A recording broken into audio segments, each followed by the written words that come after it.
a recibir a Rocío Silva. Ella es especialista en rehabilitación cardíaca, cardiopulmonar. Tiene una preparación en la Clínica Chayo de Colombia y hasta hace poquito estuvo aquí en el hospital ayudándonos con la rehabilitación temprana de nuestros pacientes que vienen desde choque cardiogénico, infartos y demás. Ella se especializa precisamente en esa situación. Ahora está en un programa importante de trasplante cardíaco en el Hospital General, así que vamos a recibirla, Rocío. Gracias.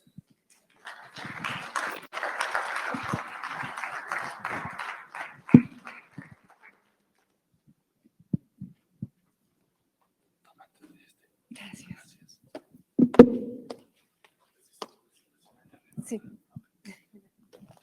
Hola, buenos días. ¿Cómo están? ¿Ya están cansados?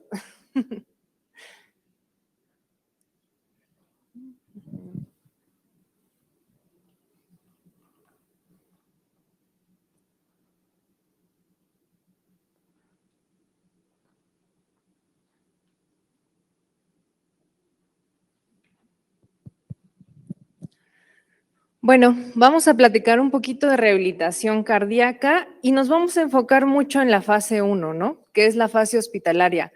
Muchas veces tenemos miedo de movilizar pacientes o de que el paciente que acaba de tener un infarto, que acaba de tener una cirugía cardíaca, lo muevan, lo pongan a hacer ejercicio, pero vamos a hablar un poco de los beneficios que tiene el que nosotros pongamos a hacer ejercicio a estos pacientes con una falla cardíaca aguda o con un choque cardiogénico o con un trasplante cardíaco o con una cirugía de revascularización o cambio valvular. Siguiente.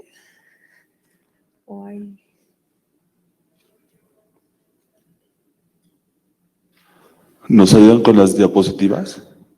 Ahí. Y otra, por favor.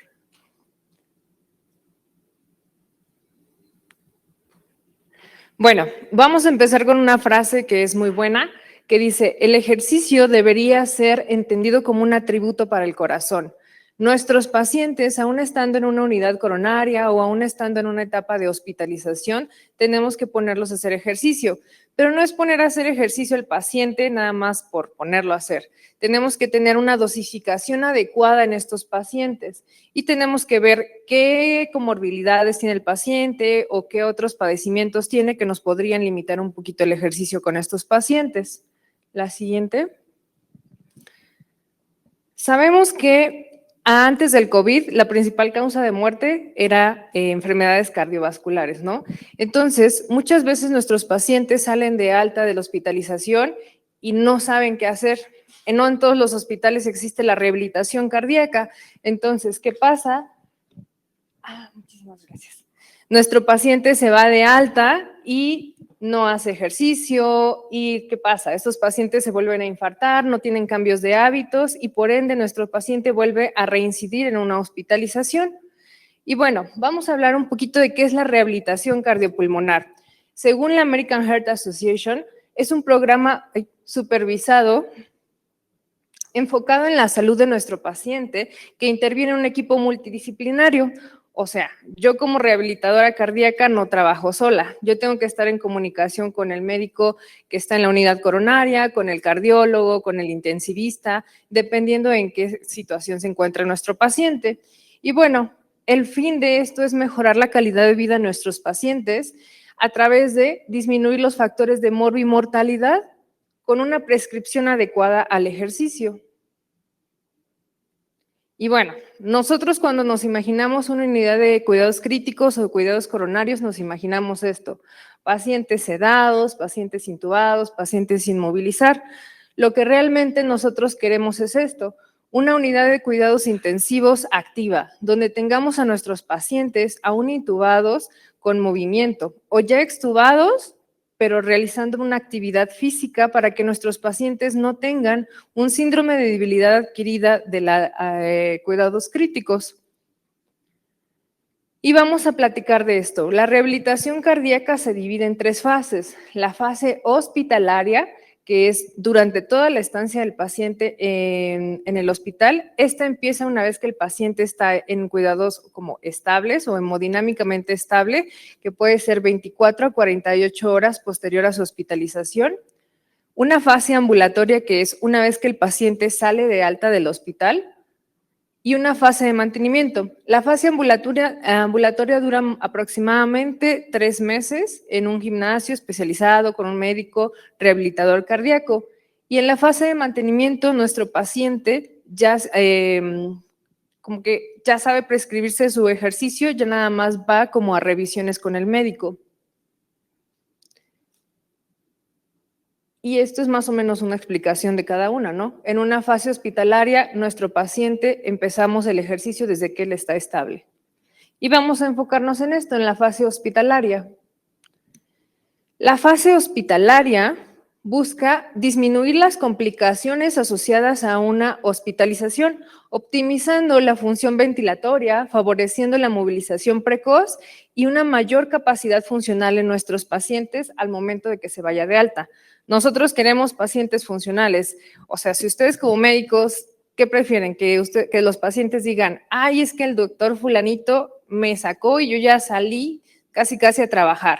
O quieren decir, ay, es que salí de alta del hospital y todavía estuve un mes en mi casa, no pude hacer nada y tuve que tomar todavía mucho tiempo terapia. Y bueno, la fase hospitalaria también se divide en 3 etapas. La etapa preoperatoria, esto es cuando nuestros pacientes sabemos que los van a operar de una valvulopatía o de una revascularización, pero llegan antes al hospital y empezamos con una parte de rehabilitación para que mi paciente llegue en condiciones óptimas a la cirugía. A esto se le puede agregar terapia pulmonar o rehabilitación pulmonar para que mi paciente salga en las mejores condiciones ventilatorias posterior a la cirugía. Tenemos una fase 1, que es una fase en cuidados coronarios, que es todo el proceso en el que mi paciente está en la terapia intensiva y yo empiezo a trabajar desde el patrón ventilatorio, que mi paciente pueda movilizar secreciones, que no genere atelectasias, que no genere neumonía, de eso me encargo yo.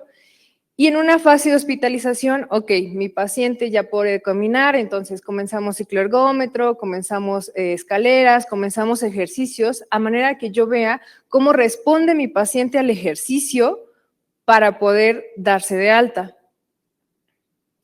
En esta fase preoperatoria, lo que les digo que incluimos es una fase de fisioterapia respiratoria, acondicionamiento aeróbico, poner a mi paciente a caminar, poner a mi paciente en cicloergómetro y ver cómo va respondiendo. Acondicionamiento muscular, porque no sabemos cómo le va a ir posterior a la cirugía y yo lo que no quiero es que pierda tanto músculo para que no se debilite tanto. Y educación al paciente y al familiar. Aquí informarles, ok, usted va a tener una esternotomía, entonces tiene movimientos que no están permitidos para evitar que tenga movimiento esa fractura que se realiza, no puede levantar las manos, no puede acostarse de lado, tiene que estar con un cojín al toser, etcétera. Y entonces, lo principal en esta fase es la enseñanza, la educación y la información a mi paciente. En una fase 1, ya en la unidad de cuidados coronarios, nos enfocamos también mucho en la fase respiratoria, porque aquí mi paciente tiene mucho miedo a toser. ¿Por qué? Porque le duele la cirugía. Entonces, nosotros trabajamos técnicas específicas de tos para que el paciente pueda sacar las flemas, no genere atelectasias y no pierda una capacidad pulmonar. Realizamos movilizaciones pasivas porque por el mismo procedimiento, por la cirugía, puede haber dolor, puede haber malestar y entonces aquí es mejor ir viendo cómo va respondiendo hemodinámicamente mi paciente durante la movilización. Posterior a eso pasamos a activo-asistidas, ver cómo va respondiendo, movilizaciones activas y en esta parte es muy importante la parte de sedestación a bipedestación, estos cambios de posición. Y bueno, aquí trabajamos con pacientes intubados, pacientes con traqueostomía, trabajados al borde de cama, sentados, pararlos, ver cómo va reaccionando sus cambios hemodinámicos, si no tiene hipotensión ortostática, ver cómo reacciona todo. En una fase de hospitalización, lo que yo quiero también es fisioterapia respiratoria, esa en todas las partes.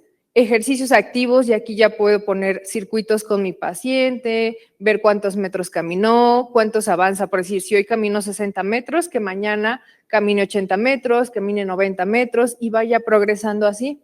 Deambulación progresiva por día y escaleras progresivas por días. Si yo tengo un paciente de 80 años, a lo mejor mi función principal no es que suba escaleras, pero sí quiero ver cuánto logra caminar, que logra pararse al baño, que logra ser un poquito más independiente.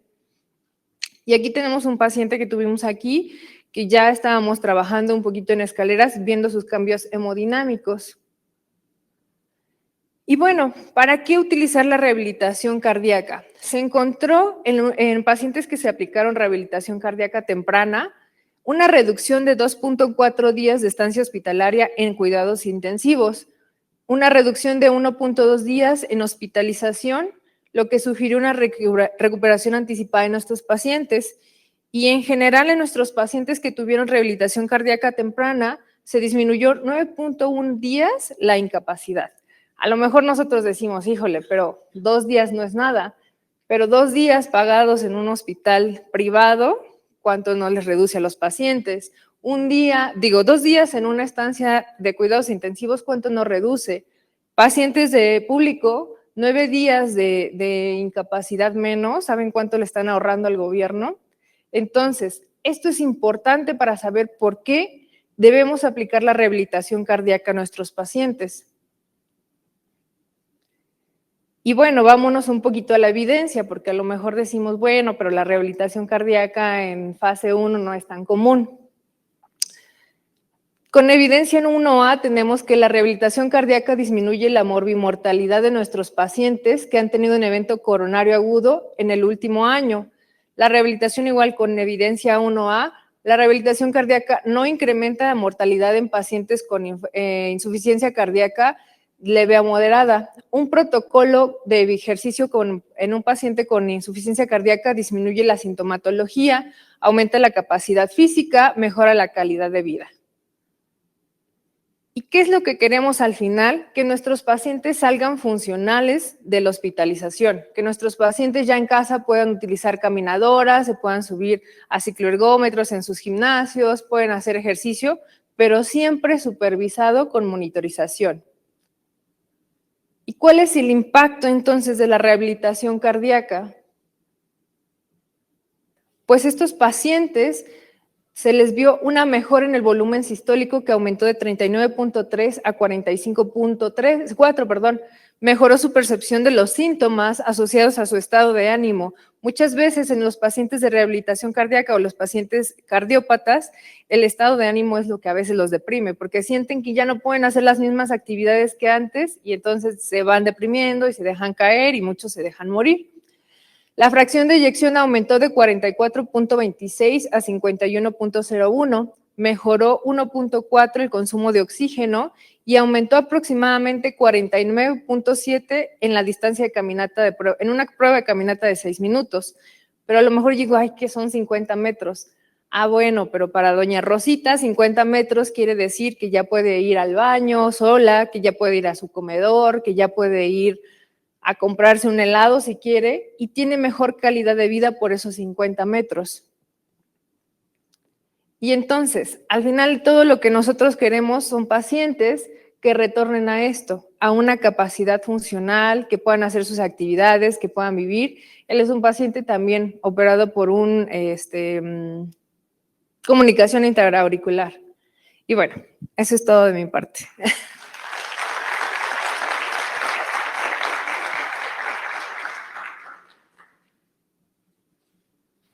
¿Preguntas?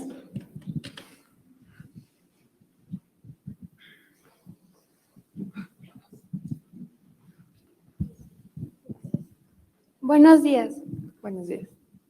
Mi duda va a cuando a un paciente, por ejemplo, se le hace una revascularización y ya terminó toda su fase 1 de de la parte de rehabilitación hospitalaria, ¿cuánto tiempo más se le debe de mantener en seguimiento en las siguientes fases, la 2 y la 3, que ya son en sus casas? Ok.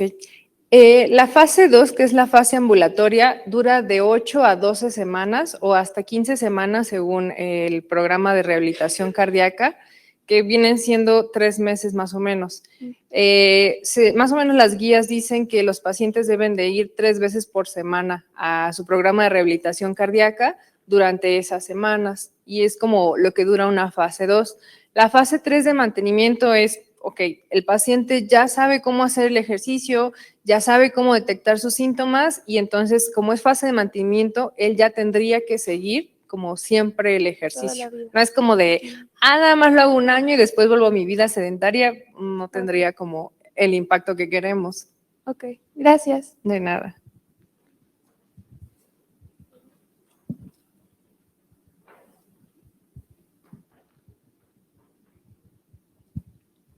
Hola, doctora, gracias. Hola, buenas Yo tengo tardes. una pregunta con respecto a, por ejemplo, pacientes que no tengan pues las necesidades o el aporte económico para poder pagar una rehabilitación cardíaca. ¿Cuáles son las recomendaciones para esos pacientes, para los, no sé, los tipos de ejercicios que puedan hacer? ¿Qué se les puede decir? Ok, esa es una pregunta importante. Bueno, depende como del sitio o situación económica del paciente. Aquí en la Ciudad de México hay como varios hospitales públicos que tienen programas, pero digamos, nuestro paciente vive en Guerrero, vive en Chiapas, en Chihuahua, que a lo mejor allá no hay programas de rehabilitación cardíaca. Se recomienda que hagan caminata durante media hora, algunos ejercicios de fuerza, pero siempre es como bien específico decirle al paciente cuáles son los síntomas con los que tiene que tener como precaución, ¿no? Si empieza con el dolor de pecho, si empieza con la sudoración. Algunas veces sí se les enseña a tomarse el pulso, aunque sea de manera manual, para que ellos vean, bueno, mi frecuencia cardíaca máxima durante el ejercicio era 120. Se lo toman y dicen, no, como que siento que ya está más arriba de eso. Entonces bajamos un poquito la intensidad. A veces eso también es como bien complicado. Nosotros aquí también teníamos pacientes por telerehabilitación que a lo mejor estaban en Hidalgo y no los tenía yo aquí presentes para hacerles la rehabilitación cardíaca. Uno les tiene que decir, checa tus síntomas, checa cómo te sientes, estás tolerando el ejercicio. Y es bien importante enseñarles la escala de Borg, porque ahí tú te tienes que basar en una escala de Borg de máximo de 5 y decirle, si tú sientes que el ejercicio está pasando de esto, bájale tantito.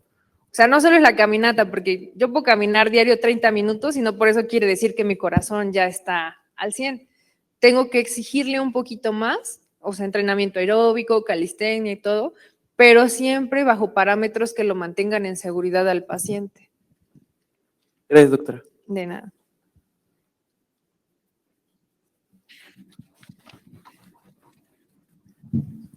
Justo siguiendo un poco su pregunta, Ajá.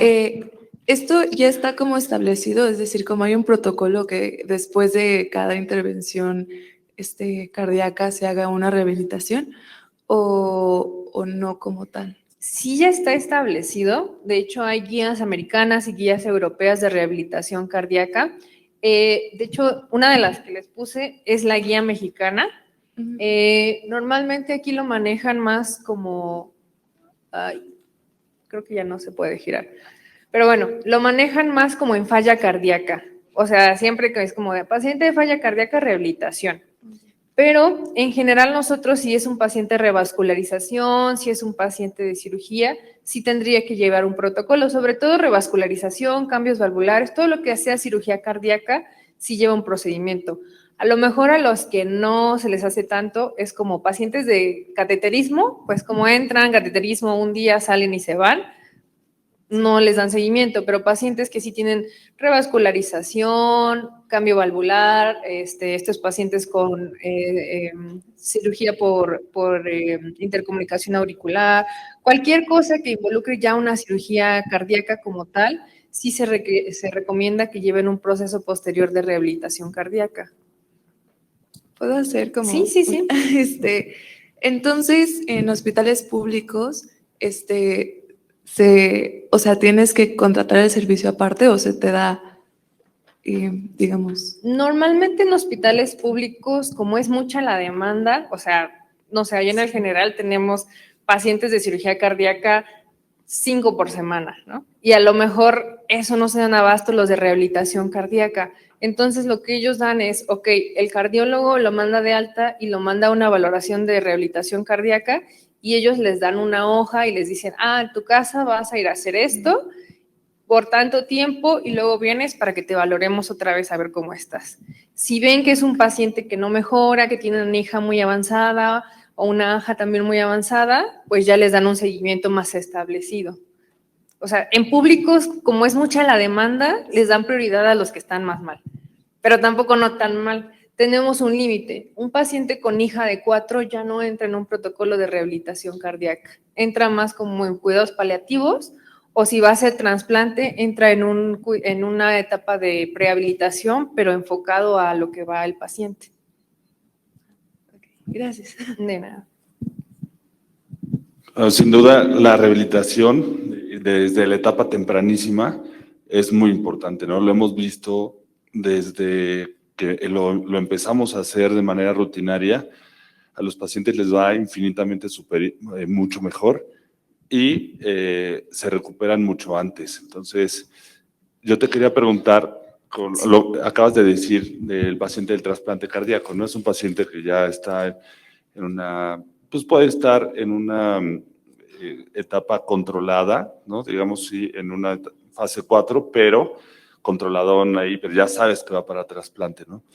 ¿Cómo preparas a ese paciente? ¿Qué es lo que haces con él? Por decir ahorita lo que estamos trabajando ahí en el Hospital General va muy de la mano con los cardiólogos, ¿no? O sea, nosotros siempre en estos pacientes, como sabemos que tienen una falla cardíaca a lo mejor dilatada, que son pacientes un poquito más complejos, hay una rutina. Mi paciente yo siempre tengo que ir anotando siempre cómo llega la presión, cómo llega frecuencia cardíaca. Si yo veo un cambio o el paciente me refiere un cambio, luego lo refiero con el cardiólogo para que ajuste. Mi paciente tiene que estarse tomando así juiciosamente todos sus medicamentos y yo empiezo un poquito, respiraciones. Aquí, pacientes con trasplantes, es importante trabajar los músculos inspiratorios porque yo no sé cuánto tiempo va a estar en ventilación mecánica. Entonces, si yo tengo un diafragma débil, mi paciente se puede morir por una neumonía posterior al trasplante cardíaco. Entonces, siempre meto algo que se llama IMT, que es un dispositivo para fortalecer diafragma. Entonces, ejercicios respiratorios con mi paciente de trasplante, empiezo a fortalecer la parte aeróbica, entonces lo pongo a hacer cicloergómetro, pero siempre monitorizado. Constantemente, si yo veo que hoy está haciendo más arritmias, lo refiero con el cardiólogo. Y voy avanzando. Mi paciente empezó con entrenamiento interválico. Solo me toleraba 5 minutos haciendo ejercicio porque empezaba con la disnea. Pero ya en la 4ª sesión ya me toleró hacer 8 minutos continuos. En la 8ª sesión ya me toleró hacer 10 minutos continuos y vamos progresando el ejercicio con estos pacientes. La idea es que mi paciente llegue en condiciones óptimas a la cirugía. Eso es en cuanto al entrenamiento aeróbico. Pero al entrenamiento muscular, yo necesito que mi paciente llegue fuerte. No quiero un Arnold Schwarzenegger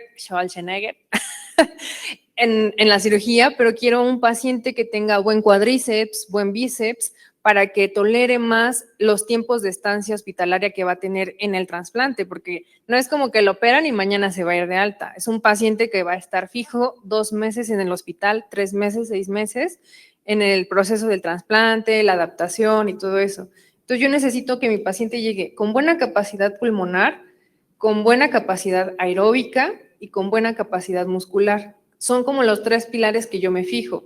Y yo en cuanto vea que mi paciente hoy llegó a la terapia con algo mal, la presión muy baja, tiene más arritmias de lo normal, lo refiero con el cardiólogo para que él ajuste eso, porque tampoco no se trata de, lo tengo que entrenar como esté. O sea, yo quiero que el paciente llegue bien a la cirugía, entonces yo trabajo con el cardiólogo hace sus ajustes con las pastillas y yo me encargo de la parte muscular. El doctor Carrillo en la mañana mencionaba el consumo de oxígeno, ¿no? Que es una medida para saber qué tan bien adecuado está el sistema entero a la oxigenación. Los pacientes que tienen una disfunción cardíaca severa tienen un consumo de oxígeno. Si hablábamos de que el deportista tiene 80 mililitros, el de falla cardíaca que va para trasplante tiene menos de 14, ¿no? Entonces, mi pregunta va por ahí, ¿les hacen comparativas? Porque yo creo que podría ser una buena idea del paciente que ya está en protocolo para trasplante, el que entra a una rehabilitación pre-trasplante, comparar el consumo de oxígeno antes y después, me refiero todo antes del trasplante, ¿no? Pero Ajá. ¿cómo empieza la rehabilitación y cómo la termina? Por decir nosotros, para empezar o para meter un paciente a protocolo de prehabilitación, nosotros les pedimos que vayan con una prueba, un ecocardiograma, una prueba de esfuerzo, y yo ahí ya tengo una idea de cómo está llegando mi paciente. Nosotros también hacemos pruebas batería. Entonces teníamos una prueba de caminata, todo esto para ver, un ejemplo, mi paciente empezó el programa de rehabilitación y tenía en su prueba de esfuerzo 5 METs, 4 METs. Ok, sobre eso me voy a ir de cómo voy a empezar la dosificación del ejercicio. Sabemos que el consumo de oxígeno también lo puedo más o menos averiguar o indagar a través de los METs. Entonces ya ahí me voy dando cuenta de cómo está la condición como basal de mi paciente y posteriormente, al finalizar el programa, antes del trasplante, se les vuelve a hacer otra vez todas las pruebas, ¿no? Un ecocardiograma, una prueba de esfuerzo, para saber cómo está llegando mi paciente en condición a la cirugía. También hacemos dinamometría para ver un poco la fuerza muscular y hacemos pruebas como para ver cómo está la parte de hacemos eco de cuádriceps y de diafragma para ver, o sea, una excursión diafragmática y una excursión para ver el tamaño del diafragma, el tamaño de cuádriceps, para darme una idea de qué tan bien está llegando muscularmente y ventilatoriamente mi paciente como a la cirugía. Y la idea sí es que con la terapia mejore el consumo de oxígeno y mejoren también los METs con estos pacientes. La idea siempre en la unidad coronaria es trabajar los pacientes de 1.3, eso se me olvidó comentarlo, de 1.5 a 3 METs se trabaja en la unidad coronaria, pero ya fuera del hospital la idea es que nuestros pacientes mejoren un poquito también en esa parte. Pues muchísimas gracias. De nada. Gracias por tu presentación.